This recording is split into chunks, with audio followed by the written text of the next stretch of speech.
من أكتر الجمل اللي احنا بنسمعها في العقارات هو إن الاستثمار العقاري هو أحسن أو أفضل استثمار في العالم. الجملة دي احنا بنسمعها من زمان. طب هل الجملة دي صحيحة فعلا؟ هل فعلا العقارات هو أفضل استثمار في العالم؟ ولو هي فعلا صحيحة، هل ما زال الاستثمار العقاري أفضل استثمار بالرغم من الظروف اللي حصلت والتغييرات والتطورات الكتيرة اللي حصلت في السوق العقاري؟ وطبعا أنا بتكلم على السوق العقاري المصري، الكلام كله على عقارات مصر. فهنتكلم شوية في الفيديو ده عن الجملة دي وهل هي فعلا صحيحة ولا لأ. طبعا أنا تقريبا فيديوهاتي كلها بتكلم أصلا على الموضوع ده، الاستثمار العقاري في مصر وازاي تستثمر وتبقى فاهم المخاطر. كلامي كله عن الموضوع ده، بس هنتكلم شوية ندردش شوية عن الحتة دي، لأن الجملة دي احنا بنسمعها كتير خصوصا من الناس اللي شغالين في المجال، سواء مسوق عقاري أو وسيط عقاري أو راجل بتاع مطور سيلز في مطور عقاري مثلا. بنسمع الجملة دي كتير. فأنا لو حد، لو وسيط عقاري مثلا قال لي الجملة دي استثمر في العقارات وحط فلوسك في العقارات وهي دي أأمن وأحسن استثمار ليك، هل الكلام ده صحيح وأمشي ورا كلام الراجل ده وأسمع كلامه، ولا الكلام ده خطأ؟ فخلينا ندردش شوية في الفيديو عن الموضوع ده. أنا محمد رضوان، وأهلا بكم في فيديو جديد.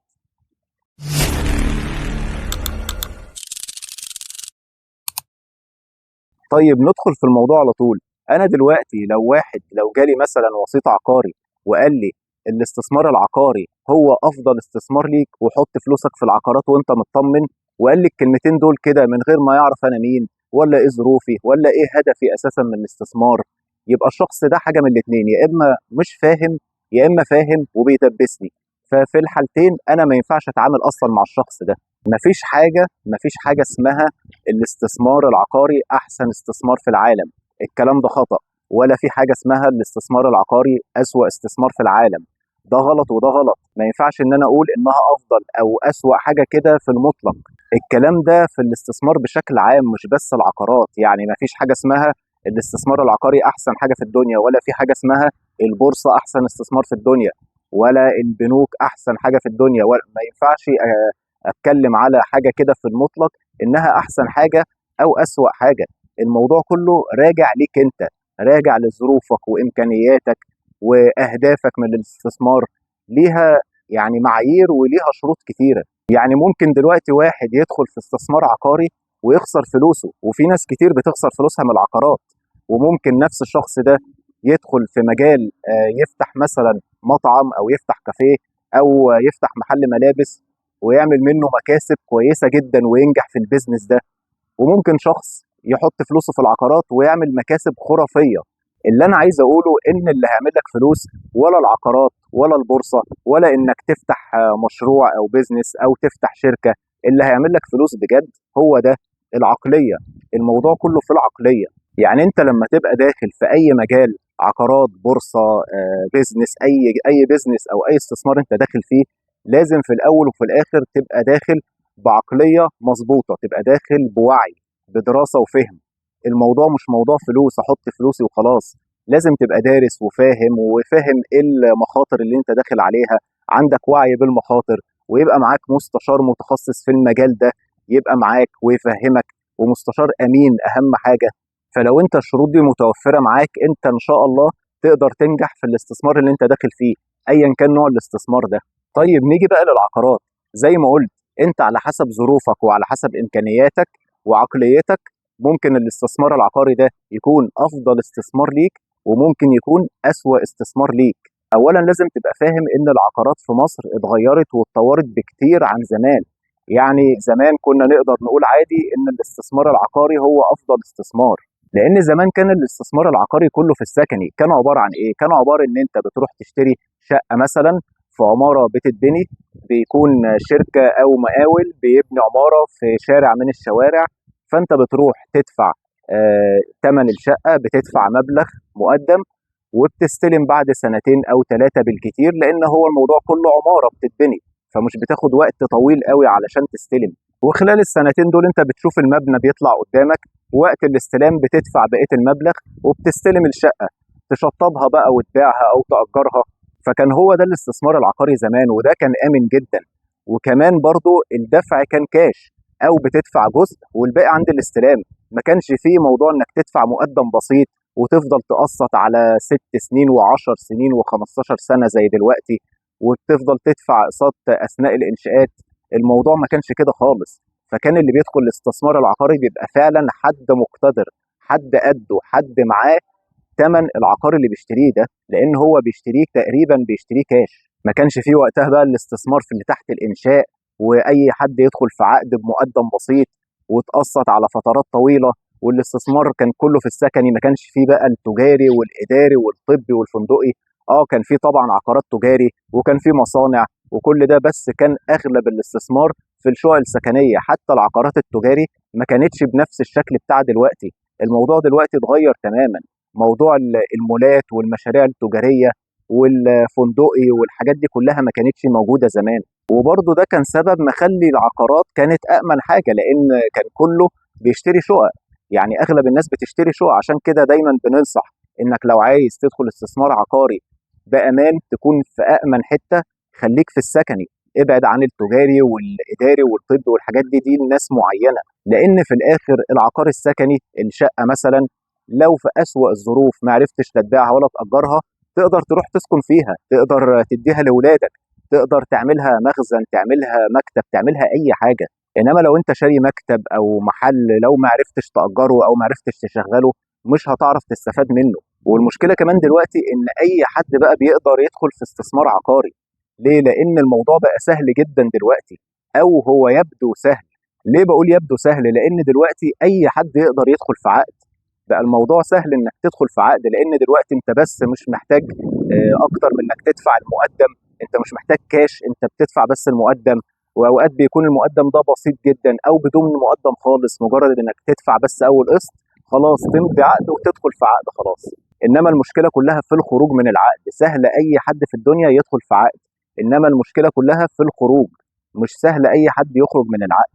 فهنا حصلت المشكله، ان عشان بقى سهل ناس كتير اي حد يدخل في عقد، فبالتالي ناس كتير ما بتعرفش تخرج من العقد، او بيخرج بس بيخسر فلوس، لان هو اصلا من البدايه دخل غلط. هو ما كانش اصلا المفروض يدخل. هو حد قال له ادفع مقدم واداله اوفر كويس وشويه كلام كده، يعني كلام بيع وشويه وعود بقى ان انت هتحط مقدم وكم قسط كده، وخلال 6 شهور ولا سنه هتبيع ويرجع لك اللي انت دفعته وفوقيه كمان ارباح.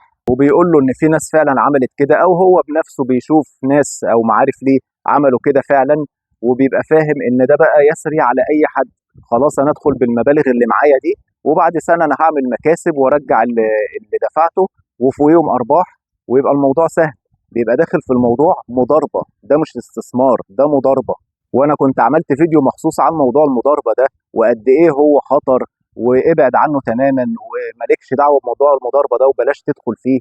وانا قلت الكلام ده اكتر من مره في كذا فيديو. في عقارات كتيره جدا معروضه في السوق، ناس عايزه تخرج من العقد متعثرين ومش عارفين يخرجوا، ومفيش حد بيشتري الحاجات دي. اللي بيدخل استثمار عقاري بجد ده بيكون واحد عنده القدره، يعني عنده المبالغ الكافيه اللي يقدر يستثمر بيها، يجيب بيها عقار كويس كويس كاستثمار.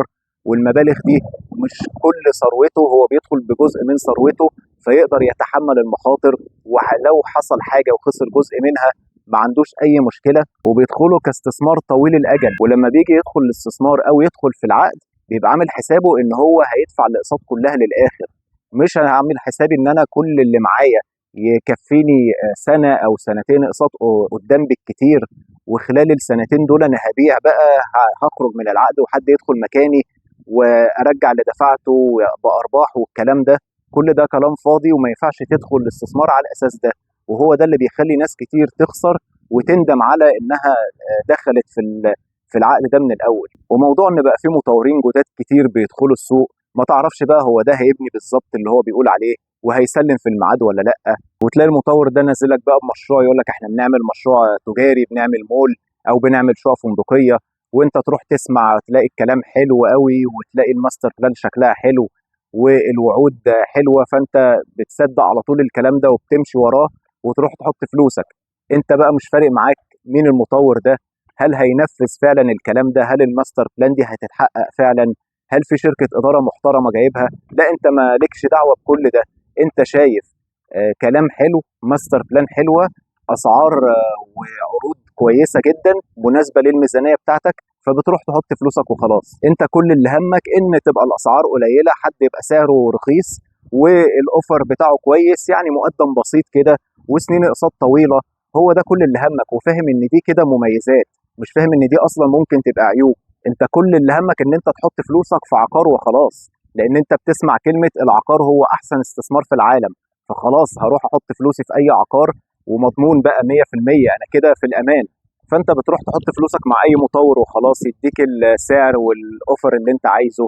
مش مهم بقى مين المطور ده، مش بتتاكد حتى من الكلام ده اذا كان هيتنفذ فعلا ولا لا، ويكون المطور اصلا لسه ما ابتداش شغل في المشروع ولا حفر ولا عمل اي حاجه، وممكن يكون ورقه مش خلصان اساسا، حتى دي انت ما بتتاكدش منها. والاسوأ من كده كمان ان انت بتروح للعقارات اللي المخاطر بتاعتها اعلى، زي التجاري وزي الفندقي، لان انت سمعت ان دي بتجيب اعلى عائد.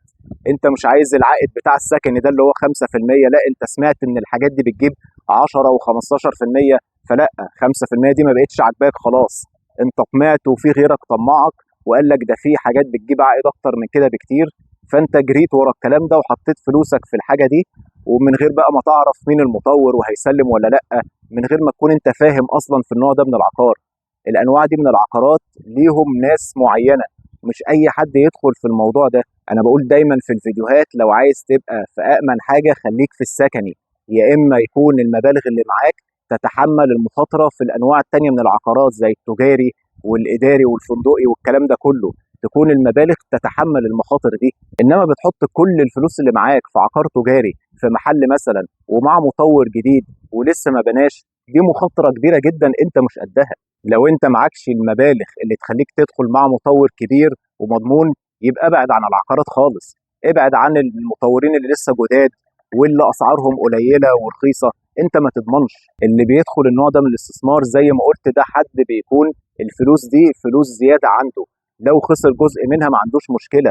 فلو انت معاك مبالغ كبيره وكويسه، ادخل طبعا وخد المخاطره، لان المكاسب هتبقى كبيره. لان المطور اللي لسه جديد مش معروف واسعاره لسه قليله، ده ممكن بعد كده يكون فعلا مطور محترم، ممكن ينفذ الوعود اللي هو قال عليها ويطلع فعلا حاجه محترمه، فيبقى انت كده حققت ارباح خرافيه. بس هل ده فعلا هيتحقق ولا لا؟ هي دي بقى المخاطره، انت ما تعرفش ده هيحصل ولا لا. فانت ممكن تحط فلوسك مع مطور زي ده وما يحصلش الكلام ده وتخسر فلوس. وفي حاجات كتيره زي دي بتحصل، الموضوع ما بقاش مجرد ان المطور بيتاخر في الاستلام، لا ده في مطورين ما سلموش اصلا. فهل انت عندك الاستعداد والقدره انك تدخل في النوع ده من المخاطره؟ لان انت كده يا اما هتخسر فلوس يا اما هتحقق مكاسب كويسه جدا. فيبقى خلاصه الكلام ده بعد اللي قلناه في الفيديو ده، هل الاستثمار العقاري في مصر هو افضل استثمار في العالم؟ هل الجمله دي صحيحه؟ الجمله دي ولا هي صح ولا هي غلط، هي معتمده على ظروفك انت. زي ما قلت علشان اقول ان الاستثمار العقاري افضل استثمار ليك بشروط، واحد اتنين تلاته. ايه هي الشروط دي؟ ان انت يبقى عندك القدره على المخاطره، يكون عندك مبالغ كويسه للاستثمار العقاري، تكون فاهم وعندك وعي، تبقى دارس اللي انت داخل فيه، سواء انت هتشتري عقار سكني او تجاري، هتشتري حاجه جاهزه ولا تحت الانشاء، كاش ولا قسط، تبقى فاهم بالظبط انت داخل على ايه ومين المطور اللي انت هتشتري منه. ويكون معاك مستشار امين وفاهم، لازم يكون في الصفتين دول. بلاش تمشي ورا عروض بتتبعت لك على التليفون وخلاص والعرض اللي يعجبك تمشي وراه، لازم حد يكون معاك ويفهمك ويوجهك للصح على حسب امكانياتك انت وظروفك وهدفك من الاستثمار. انت بتشتري النهارده، ايه هدفك من الاستثمار ده؟ انت عايز تبيع ولا عايز تأجر؟ لو هتبيع امتى؟ ولو هتأجر امتى؟ والمبالغ اللي معاك دي ما تكونش كل ثروتك، تكون جزء من ثروتك، ويكون عندك استعداد انك تخسر جزء منها، ويكون عندك استعداد انك هتكمل الاقساط للاخر لو بتشتري حاجه بالقسط يعني. اتمنى ان انا ما اكونش طولت عليكم في الفيديو ده، انا بحاول بقدر الامكان يعني الم فكره الاستثمار العقاري ومخاطره. طبعا الكلام ده يعني نتكلم فيه ساعات طويله وفيديوهات كتيره، بس بحاول بقدر الامكان يعني الخص كم نقطه اساسيه كده في الفيديو. طبعا لو احتجت اي حاجه تقدر تكلمني في اي وقت لو محتاج استشاره. وما تنساش طبعا الاشتراك في القناه على اليوتيوب، واعمل لايك لو عجبك الفيديو، واعمل شير علشان اكبر عدد يستفاد. كان معاكم محمد رضوان، واشوفكم الفيديو الجاي. شكرا.